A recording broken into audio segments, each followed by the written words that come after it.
ఎన్టీఆర్ జిల్లా Tiruvuru United forum banking union దేశవ్యాప్తంగా 5 రోజులు బంద్ చేయాలని పిలుపునివ్వడంతో తిరువూరు మండల పట్టణ బ్యాంకు సిబ్బంది అందరూ కలిసి భారతీయ స్టేట్ బ్యాంక్ ఆవరణంలో ధర్నా తమ న్యాయమైన డిమాండ్లు పరిష్కరించే వరకు న్యాయ పోరాటం ఆగదు, పోరాడి మా హక్కులు సాధించుకుంటామనే నినాదాలు చేశారు.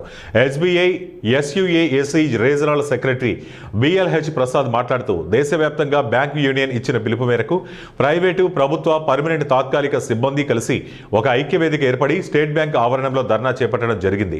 డిసెంబర్ 2023 భారత ప్రభుత్వం బ్యాంకు ఉద్యోగస్తులకు 5 రోజుల పని దినాలు ఏర్పాటు చేస్తామని ఒప్పుకోవడం జరిగింది. దాని గురించి ఇప్పటి వరకు ప్రభుత్వం ఎటువంటి నిర్ణయం తీసుకోలేదు. దాన్ని అమలుపరచాలని మా జీతాలు వదులుకొని ధర్నా చేయడం, 5 రోజులు కొన్ని దినాలు కేంద్ర ప్రభుత్వం ప్రకటించే వరకు ధర్నా కార్యక్రమాలు కొనసాగుతాయని సెక్రటరీ ప్రసాద్ తెలియజేశారు.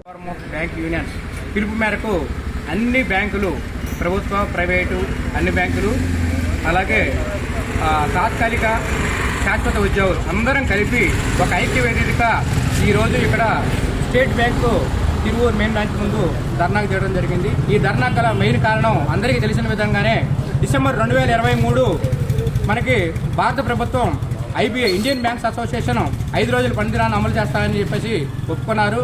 2 సంవత్సరాలు పూర్తయిపోయింది. దాని గురించి ఎటువంటి మాట్లాడట్లేదు, దాన్ని అమలుపరచట్లేదు. అందుకోసం అని చెప్పేసి ఈరోజు మేము